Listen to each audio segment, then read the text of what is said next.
और मैं बार बार कहता हूं कि विकास के लिए शांति सबसे अनिवार्य है। शांति नहीं होगी तो यकीन मानिए विकास नहीं हो सकता है। कुछ लोग हैं जो हमारी शांति को अभी भी खलल डालने की कोशिश कर रहे हैं। हमारा पड़ोसी कोशिश कर रहा है, उसकी चिंता नहीं, लेकिन उनके इशारे पर जो लोग यहां करना चाहते हैं, मुझे लगता है कि केवल प्रशासन या फोर्सेस का ये काम नहीं, आवाम का भी काम है कि ऐसे लोगों को पहचाने। और अगर फोर्सेस, प्रशासन और आवाम एक साथ तय कर ले तो मुझे लगता है कि ये 1 साल से ज़्यादा नहीं चलने वाला है। लेकिन अगर हमारे बीच लोग हैं जो ऐसे लोगों को शेल्टर देते हैं और फिर वो कहें कि साहब हमारे ऊपर अन्याय हो रहा है, तो भाई ये तो उचित बात नहीं। 40,000 50,000 बेकसूर लोगों की जान चली गई। कितनी माताओं ने अपनी मांग का सिंदूर उजाड़ दिया, कितनी बहनों के भाई चले गए। बावजूद इसके वो लोग निरपराध निर्दोष लोगों को जो जडमोर टनल बना रहे हैं, जो हमारी कनेक्टिविटी को बेहतर कर रहे हैं, ऐसे निरपराध लोगों की जान लेने का हक किसी को है। और ऐसे लोगों के खिलाफ अगर जनता नहीं खड़ी होगी तो यकीन मानिए ये तस्वीर कभी बदलने वाली नहीं। केवल सिर्फ औपचारिकता कर देना, बयान दे देना, ये जो लोग काम करते हैं मैं समझता हूं कि ये उनसे भी खराब लोग हैं। और फोर्स का जहां तक सवाल है, मैं आपको आश्वस्त करना चाहता हूं, बार बार एक बात कहिए, किसी निर्दोष आदमी को कुछ भी करने की जरूरत नहीं है। और इसलिए पिछले 4 वर्षों से मैं कई बात दोहराता हूं कि बेगुनाह को छेड़ो मत और गुनाहगार को छोड़ो मत। अगर कोई आतंकवादी को शेल्टर देगा तो उसका घर जमींदोज किया जाएगा, ये मैं खुल के कहना चाहता हूं। इसमें कोई समझौता नहीं हो सकता। जो लोग आम आदमी की जान ले लेते हैं, निरपराध आदमी की जान ले लेते हैं, उनके साथ कोई रियायत बरती जाए। और कुछ लोग बयान दे रहे हैं कि साहब बड़ा अत्याचार हो रहा है, ये अत्याचार नहीं है। मैं समझता हूं कि न्याय का यही सबसे बड़ा तकाजा है और ये न्याय हो रहा है और आगे भी ये न्याय होता रहेगा।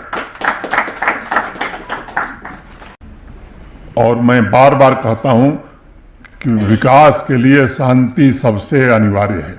शांति नहीं होगी तो यकीन मानिए विकास नहीं हो सकता है। कुछ लोग हैं जो हमारी शांति को अभी भी खलल डालने की कोशिश कर रहे हैं। हमारा पड़ोसी कोशिश कर रहा है, उसकी चिंता नहीं, लेकिन उनके इशारे पर जो लोग यहां करना चाहते हैं, मुझे लगता है कि केवल प्रशासन या फोर्सेस का ये काम नहीं, आवाम का भी काम है कि ऐसे लोगों को पहचाने। और अगर फोर्सेस, प्रशासन और आवाम एक साथ तय कर ले तो मुझे लगता है कि ये 1 साल से ज़्यादा नहीं चलने वाला है। लेकिन अगर hमारे बीच लोग हैं जो ऐसे लोगों को शेल्टर देते हैं और फिर वो कहें कि साहब हमारे ऊपर अन्याय हो रहा है, तो भाई ये तो उचित बात नहीं। 40,000 50,000 बेकसूर लोगों की जान चली गई। कितनी माताओं ने अपनी मांग का सिंदूर उजाड़ दिया, कितनी बहनों के भाई चले गए। बावजूद इसके वो लोग निरपराध निर्दोष लोगों को जो जडमोर टनल बना रहे हैं, जो हमारी कनेक्टिविटी को बेहतर कर रहे हैं, ऐसे निरपराध लोगों की जान लेने का हक किसी को है। और ऐसे लोगों के खिलाफ अगर जनता नहीं खड़ी होगी तो यकीन मानिए ये तस्वीर कभी बदलने वाली नहीं। केवल सिर्फ औपचारिकता कर देना, बयान दे देना, ये जो लोग काम करते हैं मैं समझता हूं कि ये उनसे भी खराब लोग हैं। और फोर्स का जहां तक सवाल है, मैं आपको आश्वस्त करना चाहता हूं, बार बार एक बात कहिए, किसी निर्दोष आदमी को कुछ भी करने की जरूरत नहीं है।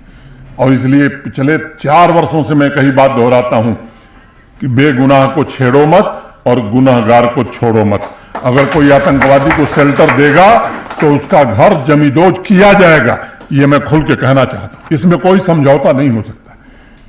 जो लोग आम आदमी की जान ले लेते हैं, निरपराध आदमी की जान ले लेते हैं, उनके साथ कोई रियायत बरती जाए। और कुछ लोग बयान दे रहे हैं कि साहब बड़ा अत्याचार हो रहा है, ये अत्याचार नहीं है। मैं समझता हूं कि न्याय का यही सबसे बड़ा तकाजा है और ये न्याय हो रहा है और आगे भी ये न्याय होता रहेगा।